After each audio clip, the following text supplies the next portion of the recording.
हमने इसके लिए कानून भी बनाया और आज विधिवत रूप से इलेक्शन कमीशन बनेगा तो अपोजिशन लीडर भी उसके निर्णय की प्रक्रिया में हिस्सा होंगे। ये काम हम करते हैं और ये मैंने पहले ही कहा, हम इसलिए करते हैं कि हम संविधान को जीते हैं। आदरणीय अध्यक्ष जी, दिल्ली में आपको कई स्थान ऐसे मिलेंगे जहां कुछ परिवारों ने अपने म्यूजियम बना करके रखे हुए हैं।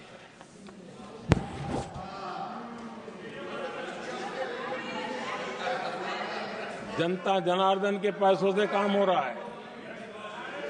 लोकतंत्र का स्पिरिट क्या होता है, संविधान को जीना किसको कहते हैं, हमने पीएम म्यूजियम बनाया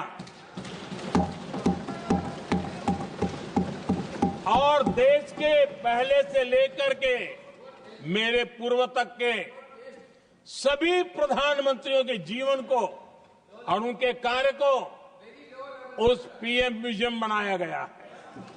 और मैं तो चाहूंगा कि पीएम म्यूजियम में जो जो महापुरुष हैं उनके परिवारजनों ने समय निकाल करके उस म्यूजियम को देखना चाहिए और उसमें कुछ जोड़ने के लगता है तो सरकार का ध्यान आकर्षित करना चाहिए ताकि वो म्यूजियम समृद्ध हो और देश के बालकों को प्रेरणा दे। ये होता है संविधान की भावना। अपने लिए तो सब करते हैं, खुद के लिए जीने वालों की जमात बहुत छोटी नहीं है। संविधान के लिए जीने वाले यहां बैठे हैं।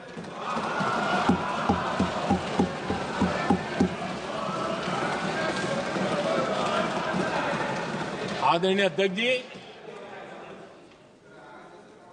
जब सत्ता सेवा बन जाए तो राष्ट्र निर्माण होता है। जब सत्ता को विरासत बना दिया जाए तब लोकतंत्र खत्म हो जाता है।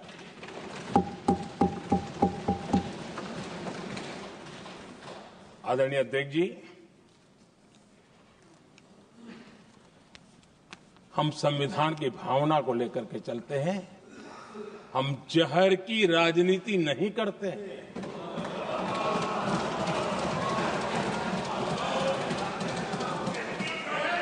हम देश की एकता को सर्वोपरि रखते हैं और इसलिए सरदार वल्लभ भाई पटेल का दुनिया का सबसे ऊंचा स्टैच्यू बनाते हैं और स्टैच्यू ऑफ यूनिटी देश को जोड़ने का जिस महापुरुष ने काम किया उसका हम स्मरण करते हैं। और वो भाजपा के नहीं थे, वो जनसंघ के नहीं थे। हम संविधान को जीते हैं, इसलिए इस सोच से आगे बढ़ते हैं।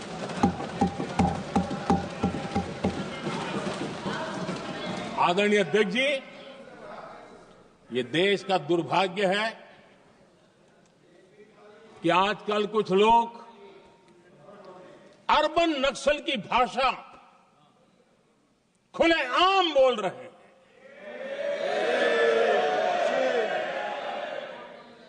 और अर्बन नक्सल जिन बातों को बोलते हैं इंडियन स्टेट के सामने मोर्चा लेना, ये अर्बन नक्सल की भाषा बोलने वाले इंडियन स्टेट के खिलाफ लड़ाई की घोषणा करने वाले न संविधान को समझ सकते हैं न देश की एकता को समझ सकते हैं।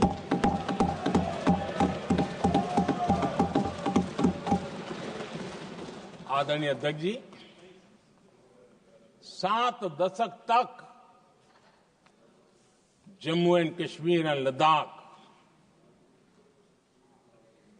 उसे संविधान के अधिकारों से वंचित रखा गया।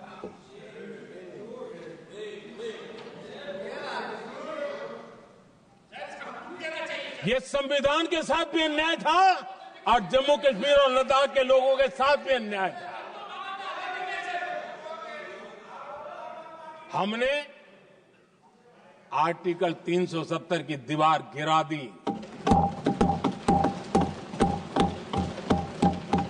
अब जम्मू कश्मीर और लद्दाख के उन राज्यों को देशवासियों को जो अधिकार हैं, वो अधिकार उनको मिल रहे हैं। और संविधान का महात्म्य हम जानते हैं, संविधान की भावना को जीते हैं, इसलिए ऐसे मजबूत निर्णय भी हम करते हैं। आदरणीय अध्यक्ष जी, हमारा संविधान हमें भेदभाव करने का अधिकार नहीं देता है। जो लोग संविधान को जेब में लेकर के जीते हैं, उनको पता नहीं है कि आपने मुस्लिम महिलाओं को कैसी मुसीबतों में जीने के लिए मजबूर कर दिया था। हमने ट्रिपल तलाक का खात्मा कर करके संविधान की भावना के अनुरूप मुस्लिम बेटियों को हक देने का काम किया है, समानता का अधिकार दिया है।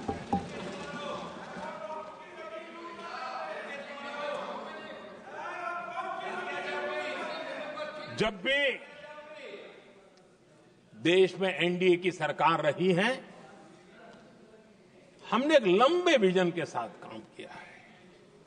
पता नहीं देश को बांटने के लिए किस किस प्रकार की भाषाओं का प्रयोग किया जा रहा है।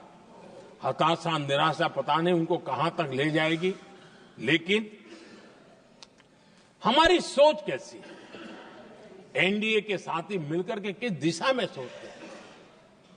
हमारे लिए जो पीछे है, जो आखिरी है, और महात्मा गांधी जी ने जो कहा था, उसकी तरफ हमारा ध्यान ज्यादा है।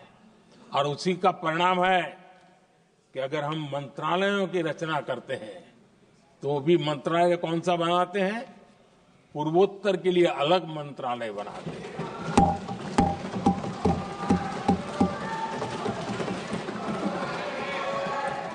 हम देश में इतने साल हो गए, अटल जी आए तब तक किसी को समझ नहीं आया था। भाषण तो देते रहते हैं। आदिवासियों के लिए अलग मंत्रालय एनडीए ने बनाया। आदरणीय अध्यक्ष जी, हमारे दक्षिण के राज्य समुद्री तट से जुड़े हैं। हमारे पूर्व के कई राज्य समुद्री तट से जुड़े हैं। वहां के समाज में फिशरीज का काम और फिशरमैन की संख्या बहुत बड़ी तादाद में है। उनका भी ख्याल रखना चाहिए। और जमीन के भीतर के छोटे पानी के जो इलाके रहते हैं, वहां भी फिशरमैन के रूप में काम करने वाले समाज के आखिरी तबके के लोग हैं। ये हमारी सरकार है